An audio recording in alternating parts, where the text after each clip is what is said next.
So critical chain approach जो है इसके अंदर बेसिकली होगा क्या, देखो मैं आपको वापस एक बार बताता हूँ।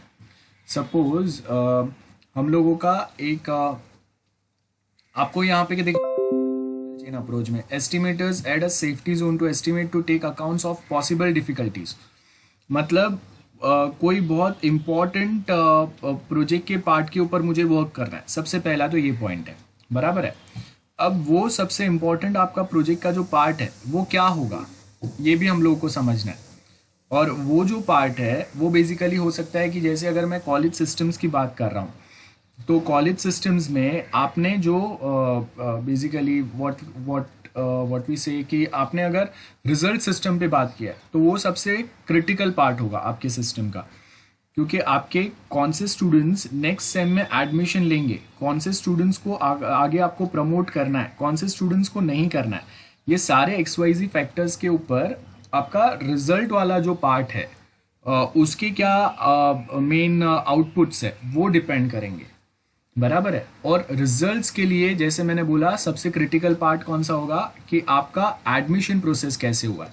बिकॉज बाय मिस्टेक भी ऐसा नहीं होना चाहिए कि कोई एक स्टूडेंट जो एलिजिबल नहीं है या उससे कोई दूसरा बेटर एलिजिबल स्टूडेंट था, लेकिन हम लोगों ने या हम लोग के सिस्टम्स में कोई एरर की वजह से हम लोगों ने कोई एक नॉन टेक्निकल स्टूडेंट को IT में एडमिट कर दिया। So that is also a kind of a problem for college as well as for that student. So वो टाइम पे हम लोग यहाँ पे वो स्पेसिफिक फैक्टर्स पे बात करते हैं कि ये आपका क्रिटिकल पार्ट हो गया। सबसे पहला तो कौन से स्टूडेंट्स एलिजिबल है नहीं है, उनको एडमिशन देना है नहीं है, नहीं देना है, और कौन से परसेंटेज पे उनको एडमिशन देना है। तो अगर कॉलेज प्रोसेस की अगर मैं बात करूँ तो ये वाला जो पॉइंट है ना, ये बहुत ज़्यादा क्रिटिकल पार्ट होगा आपके प्रोजेक्ट का, बिकॉज इसके ऊपर आपको फोकस करना ही पड़ेगा, आप इसको इग्नोर नहीं कर सकते। ऐसा नहीं होगा कि कोई एलिजिबल नहीं है और फिर भी आपका सिस्टम जो है उसको अलाउ कर रहा है। सो ये तो नॉर्मल जो बिना सॉफ्टवेयर के जो बहुत बार अगर प्रॉब्लम्स हो रहे थे वैसा ही हो गया ये। दूसरी बात, अगर उसने एडमिशन लिया है, बाकी के उसके अटेंडेंस ये सारे क्राइटेरियाज अगर फुलफिल हो रहा है, तब जाके फिर हम लोग बात करेंगे दूसरे क्राइटेरियाज पे। और वो दूसरे क्राइटेरियाज आपके कौन से रहेंगे, जहाँ पे हम लोग बात करते हैं बेसिकली जो उसका रिजल्ट जनरेट होगा उसके ऊपर। सो ये आपके क्रिटिकल पार्ट हो गया आपके प्रोजेक्ट्स के। ओके, ये क्रिटिकल पार्ट हो गया। और रिजल्ट जनरेशन बहुत ज़्यादा क्रिटिकल पार्ट हो गया, क्योंकि आपका रिजल्ट जनरेशन में अगर मिस्टेक है तो आगे बहुत सारे दूसरे प्लेसेस पे भी वो सेम मिस्टेक्स रिफ्लेक्ट होंगे। कि अगर इंटरनल में फेल है या अगर वो थियोरी में फेल है और आपने सपोज उसको इंटरनल में या थियोरी में जिसमें वो KT है उसको वहाँ पे पास डिक्लेयर कर दिया है, या उसको नंबर ऑफ KTs एक लिमिट से ज़्यादा है, फिर भी वो आगे नेक्स्ट सेम में एडमिशन लेने के लिए एलिजिबल आपका सिस्टम उसको डिक्लेयर कर रहा है। तो यहाँ पे ये पॉसिबल डिफ़िकल्टीज़ है जो हम लोगों ने अज्यूम नहीं किया था, लेकिन वो डिफ़िकल्टीज़ आ सकते हैं। तो यहाँ पे आपको क्या करना है, estimators add a safety zone to estimate to take account of possible difficulties. तो अगर मुझे पता नहीं है कि यहाँ पे कौन से डिफिकल्टीज पॉसिबल डिफिकल्टीज आ सकते हैं, या मुझे नॉर्मली इतना पता है कि हाँ ऐसे कोई डिफिकल्टीज XYZ कॉलेजेस में आए थे, तो हम लोग के कॉलेजेस में भी ऐसे कोई डिफिकल्टीज आ सकते हैं, ये मैंने अज्यूम किया हुआ है। तो बेस्ड ऑन दोज अजम्पशंस हम लोग ये बता सकते हैं कि ओके अगर ऐसे कोई प्रॉब्लम्स आए तो उसको हम लोग कैसे टैकल करेंगे, या हम लोग के पास कौन ऐसे लोग हैं जो हम लोग को ऐसे प्रॉब्लम्स को सॉल्व करने में या टैकल करने में हेल्प कर सकते हैं।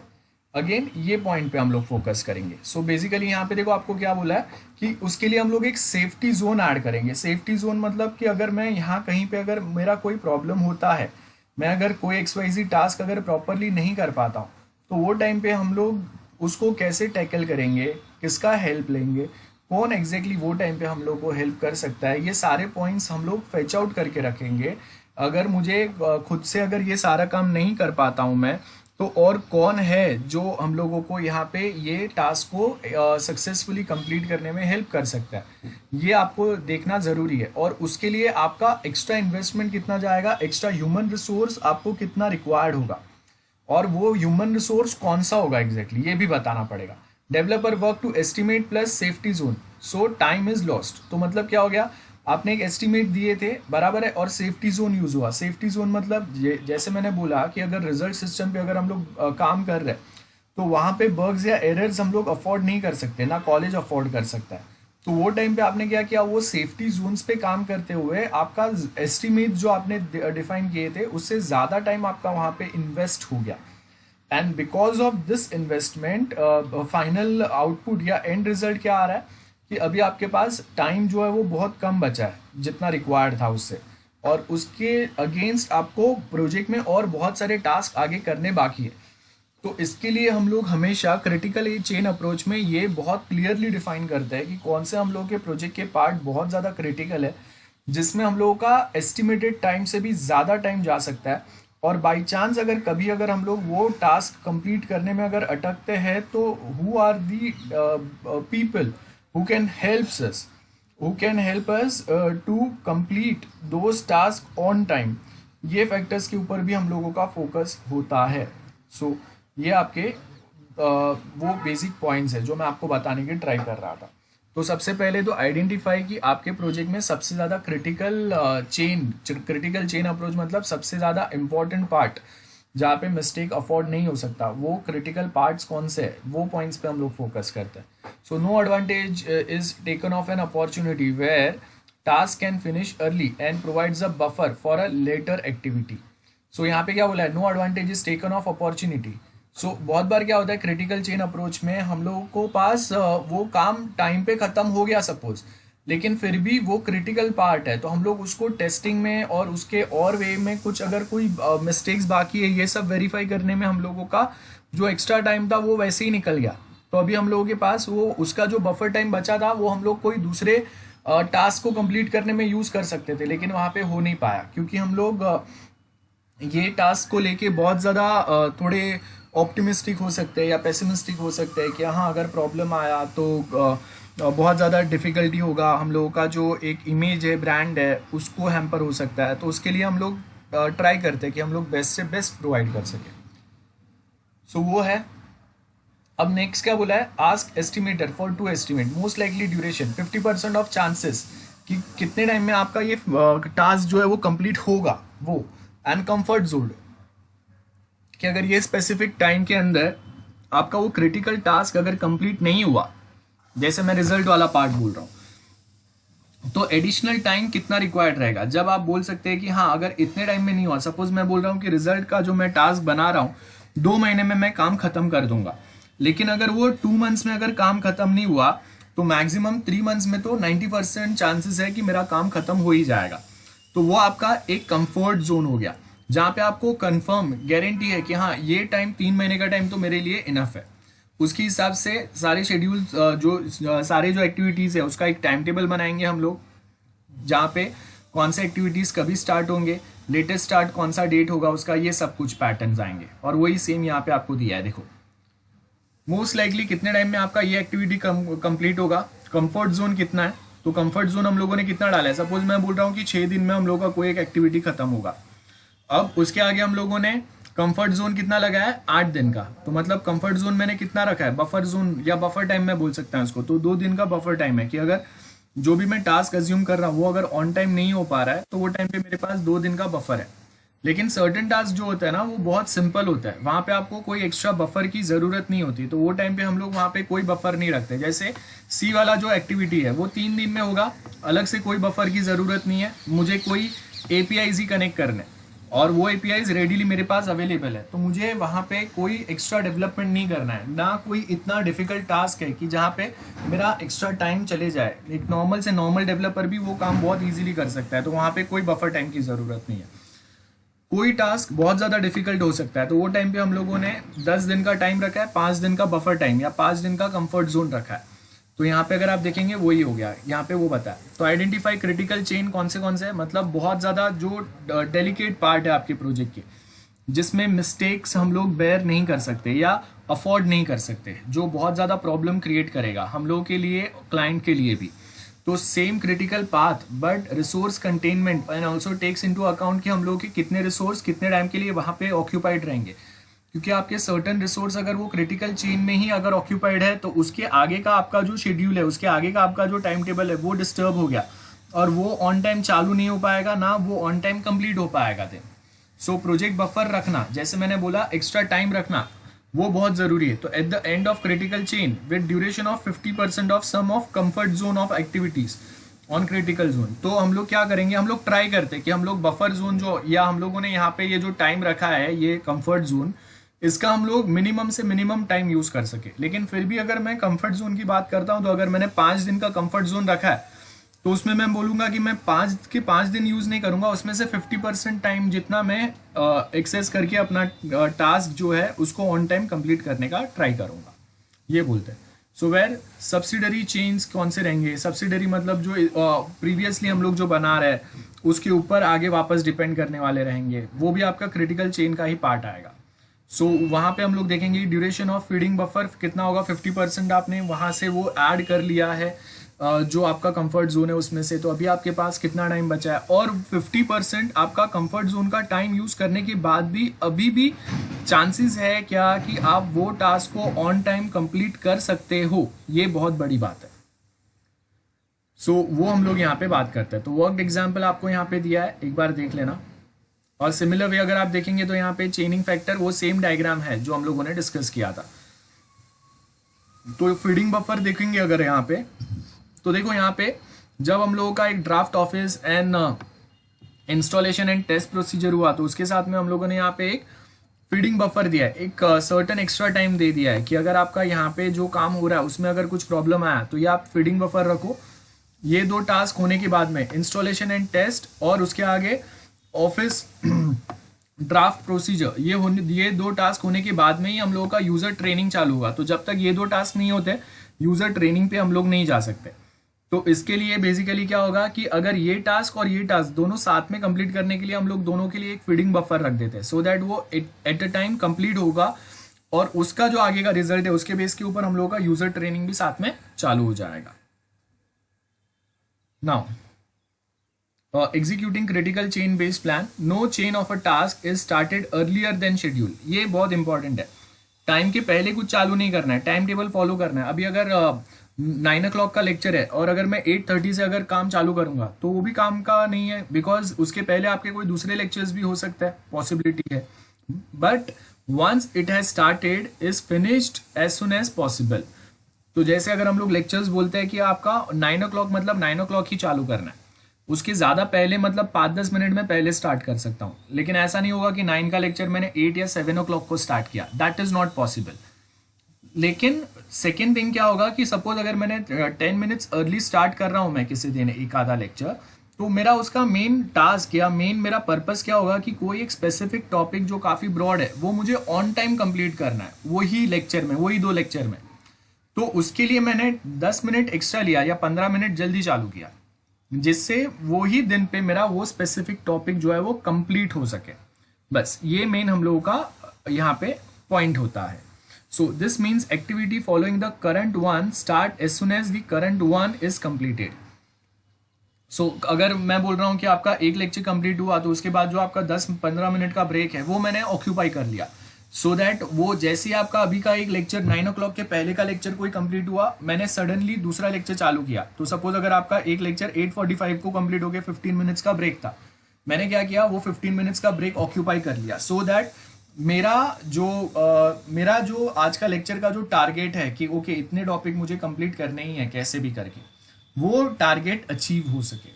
ओके, तो बफर जो जोन्स हम लोग डिवाइड करते हैं ना, बफर जोन्स वो 3 कलर्स में रहते हैं। जैसे मैंने बोला कि अगर मेरा 10 दिन का काम है, 5 दिन का मैंने बफर वहां पे रखा हुआ है, तो 5 दिन के बफर का मतलब ये नहीं है कि मैं 5 दिन कंप्लीट वहां पे यूज करूंगा। याद रखो, बफर क्रिएट करने का मतलब ये नहीं होता है कि आप अगर टाइम पे काम खत्म हो भी रहा है तो भी आप एक्स्ट्रा टाइम लोगे वहां पे, ऐसा नहीं होता है।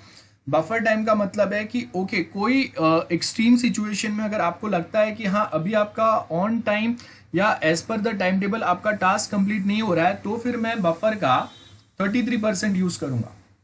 मतलब अगर 10 दिन का मेरे पास बफर टाइम है तो उसमें से मैं 3-3.5 दिन यूज करूंगा।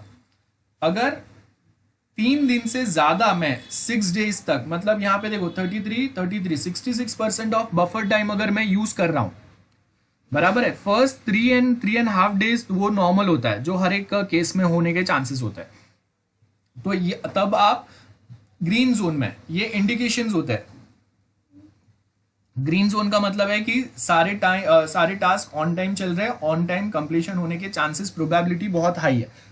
देन नेक्स्ट अगर आप देखेंगे एम्बर वाला पार्ट आता है, तो एम्बर वाले पार्ट में हम लोग क्या बोल रहे हैं कि आपके मोस्ट ऑफ जो टास्क है जिसमें हम लोगों ने क्या किया 60% या 65% ऑफ बफर टाइम यूज किया। देखो 33% ग्रीन का, 33% एम्बर का। तो ये 33% मतलब 3.5 दिन आपका बफर टाइम का, सपोज कि मेरे पास 1 महीने का टाइम है और उसके ऊपर मैंने 10 दिन का बफर टाइम दिया है, तो 1 महीने के ऊपर मैंने 3.5 दिन यूज कर लिए, वो 10 दिन का मेरा बफर टाइम जो था उसमें से, तो मैं अभी ग्रीन लेवल पे हूँ, ग्रीन जोन में हूँ मैं।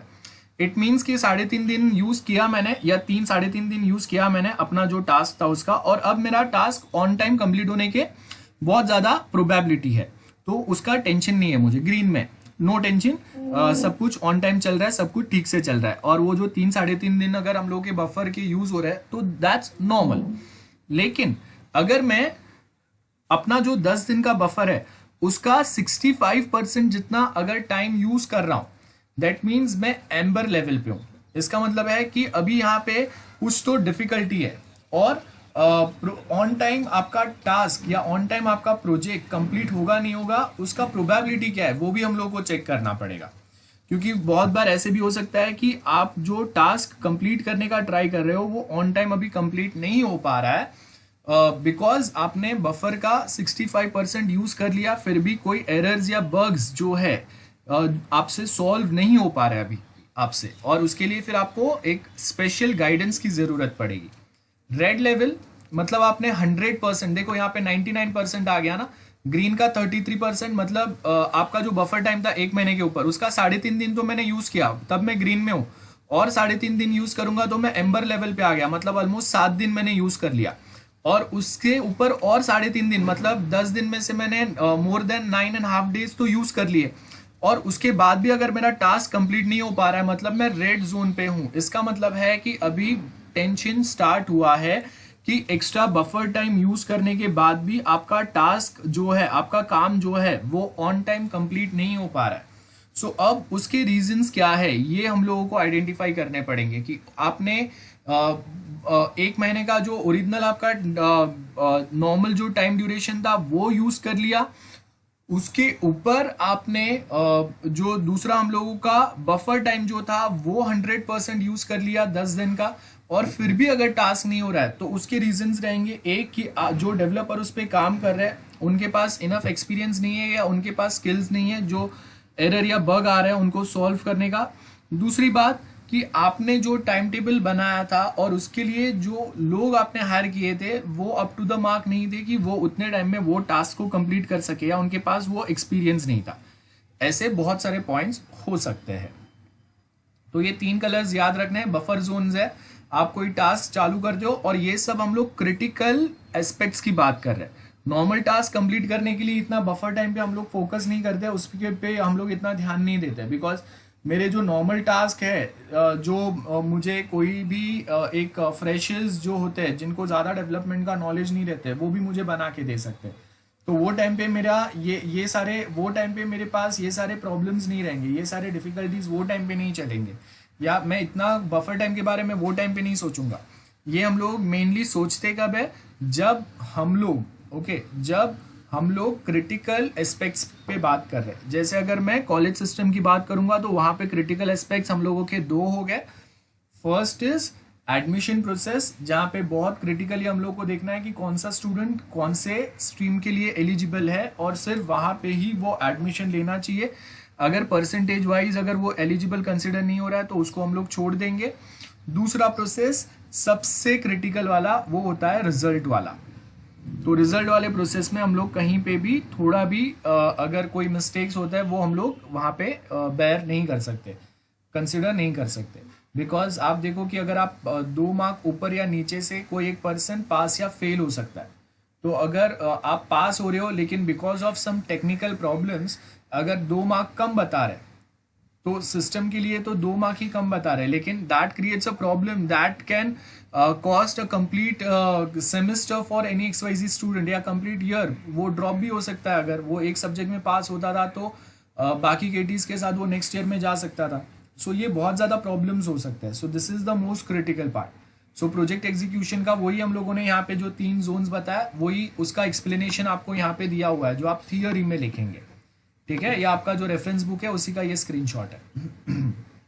सो यहाँ पे हम लोगों का जो चैप्टर 7 है वो कंप्लीट होता है. Now we will be starting with chapter 8 जो आपका यूनिट 3 का फाइनल वाला पार्ट है. रिसोर्स एलोकेशन बहुत सिंपल है. शेड्यूल बनाना है, टाइम टेबल बनाना है एक्टिविटी का, कि मुझे ये 10 टास्क, ये 10 फंक्शंस, जैसे सपोज कि एडमिशन वाला एक टास्क हम लोगों को करना है, स्टूडेंट का फॉर्म सबमिशन वाला एक टास्क करना है हम लोगों को, प्रोफेसर्स का सैलरी वाला एक टास्क या एक्टिविटी करना है. ये सारे आपके अलग अलग एक्टिविटीज़ हैं. और ये जो भी एक्टिविटीज़ आप काम करेंगे उसके लिए कितने रिसोर्सेज रिक्वायर्ड रहेंगे. सो देखो यहाँ पे क्या बोला है, indicating start and completion date for each activity, या हर एक फंक्शन डेवलप करने का स्टार्ट टाइम और एंड टाइम कितना होना चाहिए वो बताएंगे हम लोग.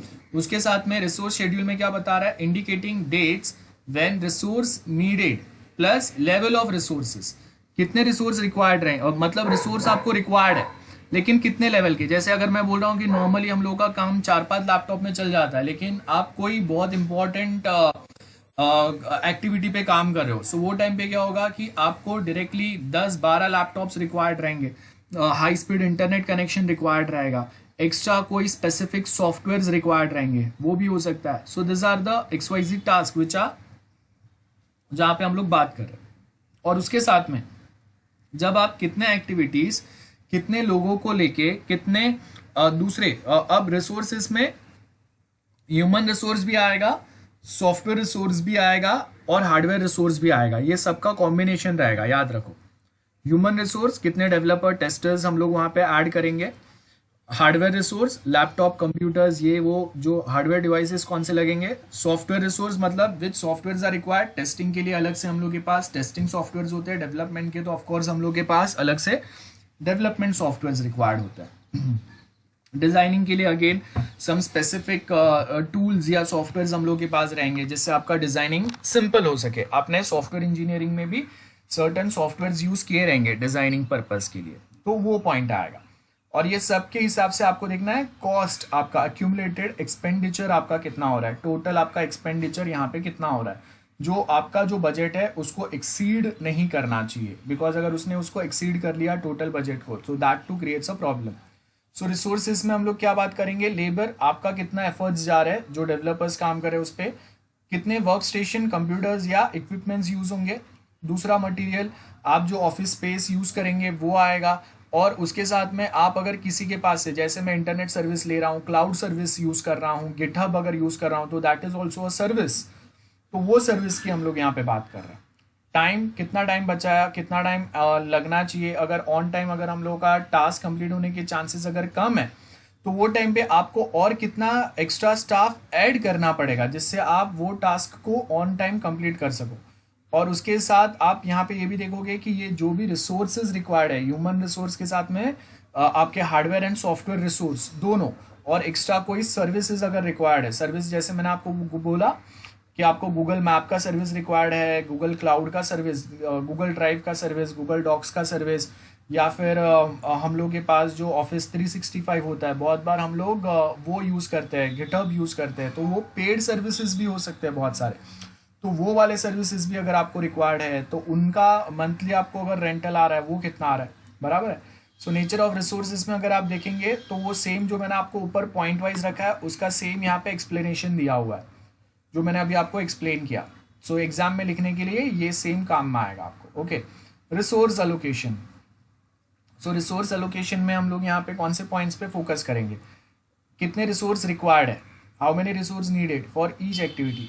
तो उसके लिए हम लोग क्या करेंगे, रिसोर्स रिक्वायरमेंट लिस्ट आइडेंटिफाई करेंगे.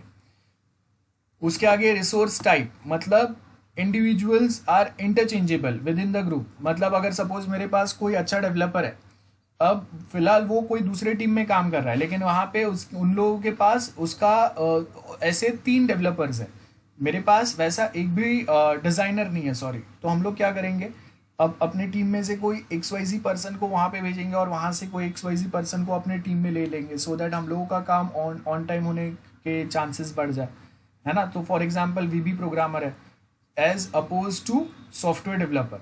सो यहाँ पे हम लोग के पास विजुअल बेसिक्स के हम लोगों के जो डेवलपर्स होते हैं, तो सपोज अगर मैं उसको यूज़ कर रहा हूँ या मैं बोल रहा हूँ कि नहीं, ये विजुअल बेसिक्स का जो डेवलपर है वो मुझे जावा डेवलपमेंट में हेल्प नहीं कर सकता, तो उसके लिए मुझे कोई स्पेसिफिक जावा डेवलपर ही रिक्वायर्ड होगा।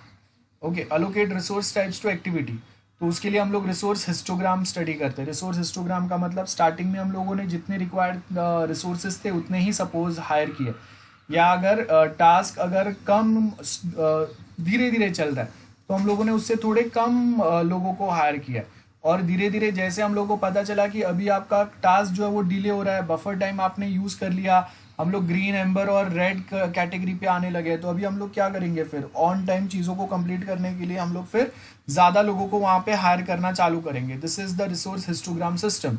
स्टार्टिंग में देखो, स्टार्टिंग में स्टाफ रिक्वायर्ड 1 और वीक 1 XYZ लेवल पे अगर आप देखेंगे यहाँ पे और यहाँ पे, okay, I am talking about this part and this part. So यहाँ पे अगर आप देखेंगे तो स्टार्टिंग में जो आपका स्टार्टिंग का जो वीक है आपका, उसमें हम लोगों ने ये जो रेड लाइन है ना, ये आपका एक मेन थ्रेशोल्ड है कि ये रेड लाइन के ऊपर अगर आपको रिसोर्सेज को अगर हायर करना पड़ रहा है ना, मतलब आप रेड कैटेगरी में जाने के चांसेस है, तब आप वो एक्स्ट्रा रिसोर्स को हायर कर रहे हैं, सो दैट आप कोई टास्क जो बहुत ज़्यादा डिले हो रहा है उसको आप ऑन टाइम या with in a buffer time complete करने का ट्राई कर रहे हैं, आप एक्स्ट्रा पुश दे रहे हैं उसको। सो वही यहाँ पे होगा। देखो, स्टार्टिंग में जो वीक है उसमें तो आपके पास लिमिटेड रिसोर्स है, लिमिटेड स्टाफ है और आपके पास टाइम भी है, तो वो टाइम पे आपने कम स्टाफ को रखा है। सेकेंड वीक आते आते आपने स्टाफ वापस बढ़ा दिया, बिकॉज कोई डिफिकल्ट टास्क पे अगर वो काम कर रहे थे, any XYZ reason.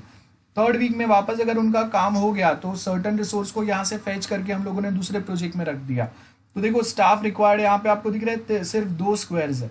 Then fourth week में सपोज हम लोग को पता चला कि थर्ड वीक का काम काफ़ी डिले हो गया है और ये फोर्थ वीक का काम जो है वो थोड़ा डिफिकल्ट है, तो हम लोगों ने क्या रखा, अबोव थ्रेशोल्ड एक्स्ट्रा स्टाफ यहाँ पे अपॉइंट कर दिया।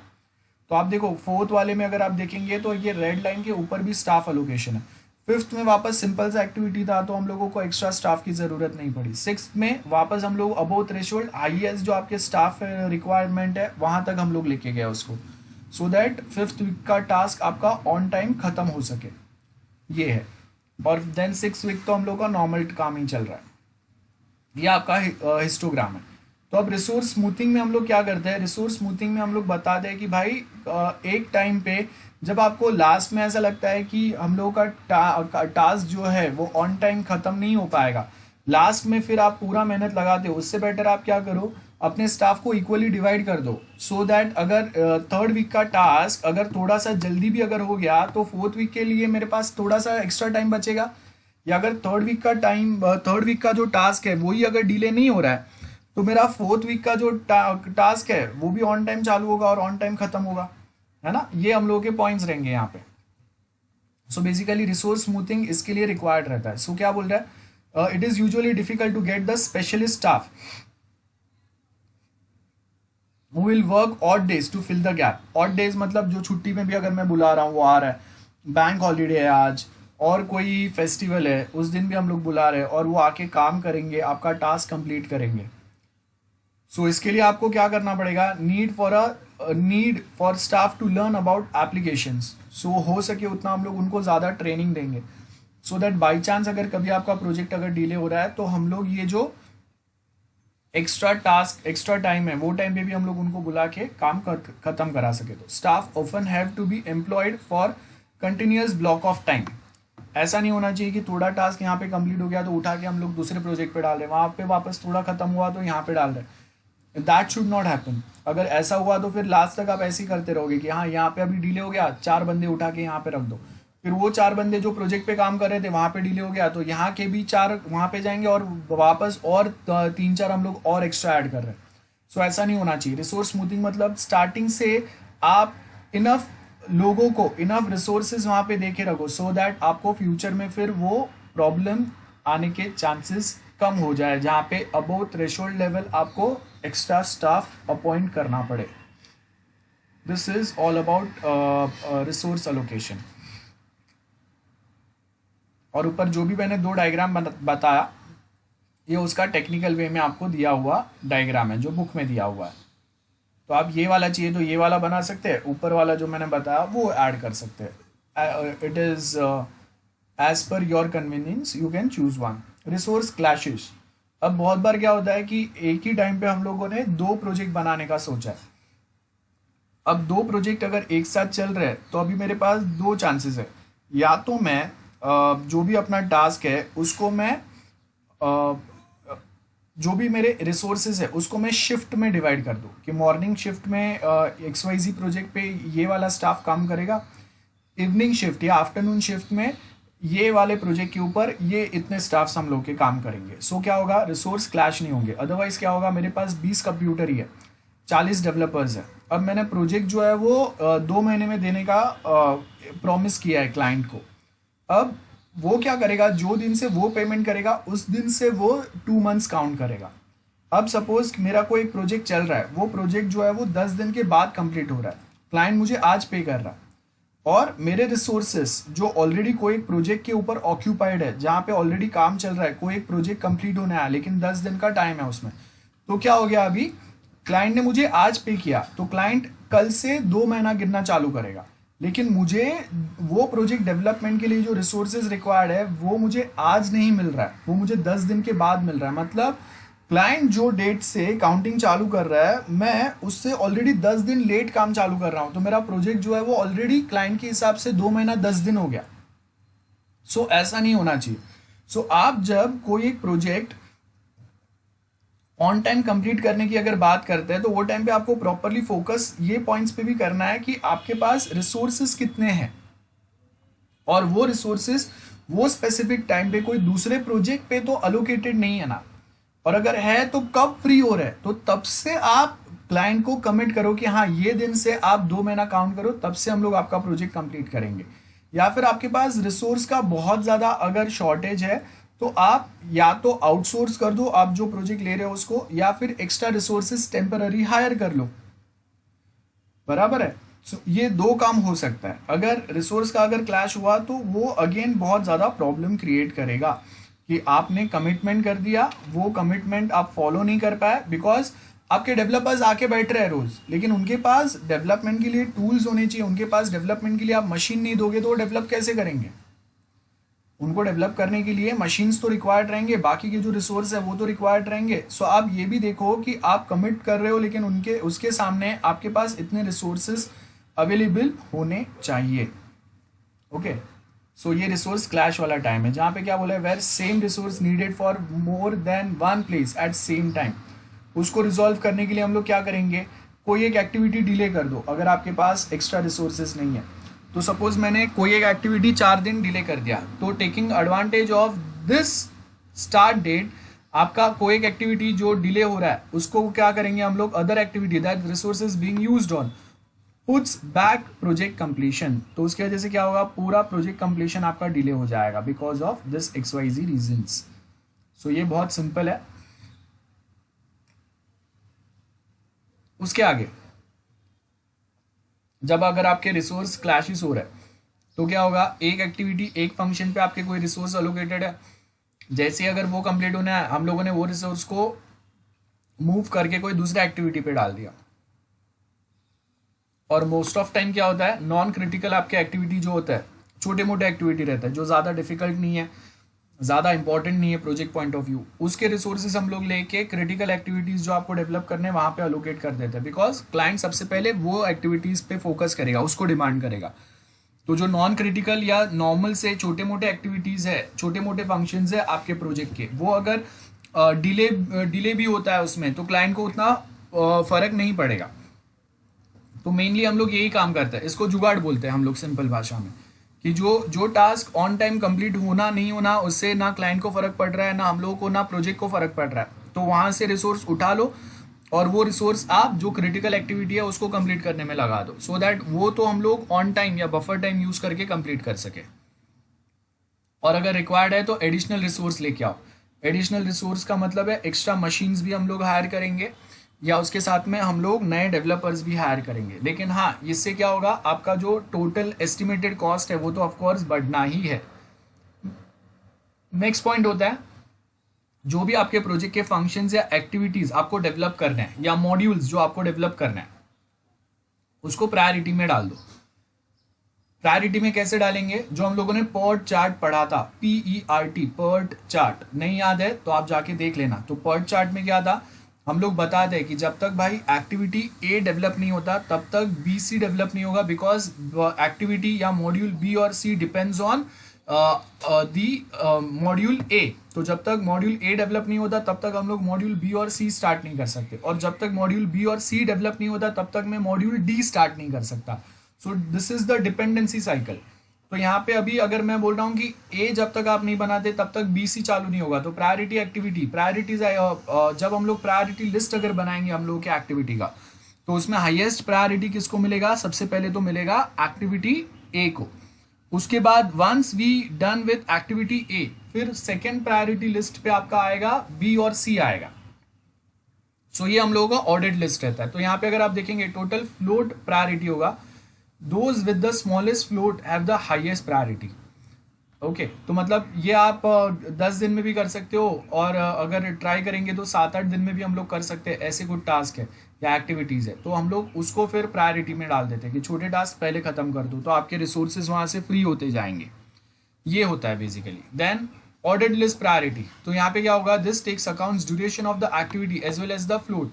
सो यहाँ पे अगर आप देखेंगे, जैसे हम लोगों ने क्या बोला है कि हम लोग के पास ऑर्डर्ड लिस्ट है कि ओके ये आपका एक्टिविटी ए बी सी ये सेम सीक्वेंस में चलना चाहिए, तो वो ऑर्डर्ड लिस्ट दिया हुआ है और उसका प्रायोरिटी भी डिफाइंड है, जैसे मैंने आपको PERT चार्ट एक्सप्लेन किया। और टोटल फ्लोट एक्टिविटी में क्या होगा, कोई एक छोटा मोटा टास्क है जो आप इंडिविजुअली बना सकते हैं, तो हम लोग क्या करेंगे, वो छोटे मोटे टास्क को होगा उतना जल्दी खत्म कर दो ना। जब तक आप पूरा बड़ा सा टास्क, बड़ा सा सपोज मॉड्यूल ए आप स्टार्ट नहीं कर सकते, उसके लिए आपको बहुत एक्स्ट्रा रिसोर्सेज की रिक्वायर्ड रहेगी। अभी आपके पास थोड़ा बहुत रिसोर्स बचा है, तो वो रिसोर्स में आप जो छोटा मोटा एक्टिविटी कंप्लीट कर सकते हैं वो कर दो ना पहले। तो ये बेसिकली हम लोग पॉइंट पे बात कर रहे हैं। सो अगर यहाँ पे देखेंगे एक पर्सन है अगेन, जिसके नाम से प्रायोरिटी लिस्टिंग बनता है। सो बर्मन्स प्रायोरिटी लिस्ट है। सो वो क्या बोला है, शॉर्टेस्ट क्रिटिकल एक्टिविटी जो है, सबसे छोटा सा लेकिन बहुत काम का हम लोग के प्रोजेक्ट के लिए और छोटा भी है, तो सबसे पहले उसको काम करो। उसके बाद बाकी के जो छोटे छोटे क्रिटिकल फंक्शंस रहेंगे उसके ऊपर काम करो। उसके बाद में जो सबसे छोटे वाले नॉन क्रिटिकल फंक्शंस रहेंगे उस पर काम करो। उसके बाद नॉन क्रिटिकल जो आपके एक्टिविटीज रहेंगे, जिसमें आपका शॉर्टेस्ट एक्टिविटी से थोड़ा ज़्यादा टाइम लगेगा, मतलब शॉर्टेस्ट एक्टिविटी के लिए अगर आपका 1 हफ्ते का काम टाइम लग रहा है, तो सपोज इसके लिए आपको 10 दिन का टाइम लग रहा है। सो 8 से 10 दिन में आप बना सकते हो, तो देन उस पर काम करो। और लास्ट में नॉन क्रिटिकल एक्टिविटीज जिस पे आपको 10 दिन से ज़्यादा टाइम लगने वाला है उसको लास्ट में रखो। This is the priority listing. और ये प्रायोरिटी लिस्ट के हिसाब से हम लोग का रिसोर्स यूसेज होगा। तो रिसोर्स यूसेज क्या होगा, need maximum percentage of resource of use to reduce idle time of periods between the task. Like मैंने क्या बोला, मेरे पास 10 कंप्यूटर ही है लेकिन डेवलपर मेरे पास सपोज 30 है, तो वो टाइम पे मैं क्या करूंगा, 8-8 घंटे का 3 शिफ्ट में सारे हम लोगों के जो डेवलपर्स हैं उनको डिवाइड कर दूंगा। तो क्या हुआ, मेरा रिसोर्सेज का जो आइडल टाइम है ना, वो आइडल टाइम अभी ऑक्यूपाई हो गया। तो अब मेरे कंप्यूटर्स या रिसोर्सेज 24/7 काम करेंगे, जिसमें 3 अलग शिफ्ट में 3 अलग डेवलपर्स काम करेंगे अपने अपने जो अलग अलग टास्क या एक्टिविटीज़ है उसके ऊपर। या अगर हम लोग एग्जैक्टली 8 आवर्स का शिफ्ट में अगर डिवाइड नहीं कर सकते तो 2 शिफ्ट रखेंगे हम लोग, 10 से 12 घंटे का 2-2 शिफ्ट रखेंगे, बिकॉज मिनिमम डेवलपमेंट में आपका 10 से 12 घंटा चले ही जाता है। सो ये वे में आपका मैक्सिमम रिसोर्स यूटिलाइजेशन काम करेगा। उसके आगे need to balance cost against early completion date. So need to balance cost against early completion date, ये बहुत ज़रूरी है कि आपको एक्स्ट्रा रिसोर्स आपने ऐड किए वहाँ पे, लेकिन ऐसा नहीं होना चाहिए कि आपने इतने एक्स्ट्रा रिसोर्स ऐड कर दिए कि कंप्लीशन डेट पे जल्दी से जल्दी पहुंचने के लिए, जिससे आपका जो इन्वेस्टमेंट है, आपके पास जो प्रॉफिट आ रहा है वो कम हो गया। बराबर है। सो यही सेम आपको पॉइंट्स यहाँ पे दिए। क्रिटिकल पाथ क्या होगा, ऑलरेडी हम लोग को पता है। क्रिटिकल पाथ वो होता है जहाँ पे जो प्रोजेक्ट के पार्ट आप जब तक नहीं बनाते आप उसके आगे प्रोसीड नहीं कर सकते। तो अगर आपको अगर अपना प्रोजेक्ट ऑन टाइम अगर कंप्लीट करना है तो उसके जो स्पेसिफिक क्रिटिकल फंक्शंस है, जैसे मैंने बोला कि आप जब तक मॉड्यूल ए नहीं बनाते तब तक आप लोग मॉड्यूल बी पे काम नहीं कर सकते, और मॉड्यूल बी और सी जब तक नहीं बनता तब तक मॉड्यूल डी पे काम नहीं होगा। सो आपको अगर मॉड्यूल डी अगर सबमिट करना है तो सबसे पहले आपको स्टार्ट कहाँ से काम स्टार्ट करना पड़ेगा, मॉड्यूल ए से करना पड़ेगा। तो ये क्रिटिकल पाथ हो गया, जहाँ पे हम लोग सीक्वेंस बता रहे हैं कि कौन से सबसे इंपॉर्टेंट पार्ट है आपके प्रोजेक्ट के, जिसको आपको करना ही पड़ेगा सबसे पहले, बिकॉज अगर वो आप जब तक खत्म नहीं करते तब तक आप आगे नहीं बढ़ सकते। ये पॉइंट है। सो यहाँ पे हम लोग वही बता रहे हैं, scheduling resources create new dependency between activities, critical chain concept, ये ऑलरेडी हम लोगों ने प्रीवियस लेक्चर में पढ़ा हुआ है, आपको थोड़ा बहुत याद रहना चाहिए। सो यहाँ पे हम लोग क्या बोल रहे हैं, it is best not to add dependencies to activity network. मतलब हम लोग ट्राई करते हैं कि हम लोग ऐसे इंडिविजुअल एक्टिविटी डिफाइन कर सके या उसके ऊपर काम कर सके जो उसके प्रीवियस एक्टिविटी पे डिपेंड नहीं करता है। तो ऐसे बहुत कम एक्टिविटीज मिलते हैं, लेकिन फिर भी हम लोग ट्राई करते हैं ऐसे एक्टिविटीज पे रहने का, जहां पे हम लोग बेसिकली क्या बात करेंगे कि आपके पास इनफ ऐसे एक्टिविटीज है, क्रिटिकल शॉर्टेस्ट ऐसे एक्टिविटीज है जिसपे आप इंडिविजुअली काम करके आप वो एक्टिविटीज को फिनिश करके साइड में रख सकते हो। इसके लिए आपको प्रीवियस कोई एक्टिविटीज का कंप्लीट होना जरूरी नहीं होगा, ये भी हो सकता है।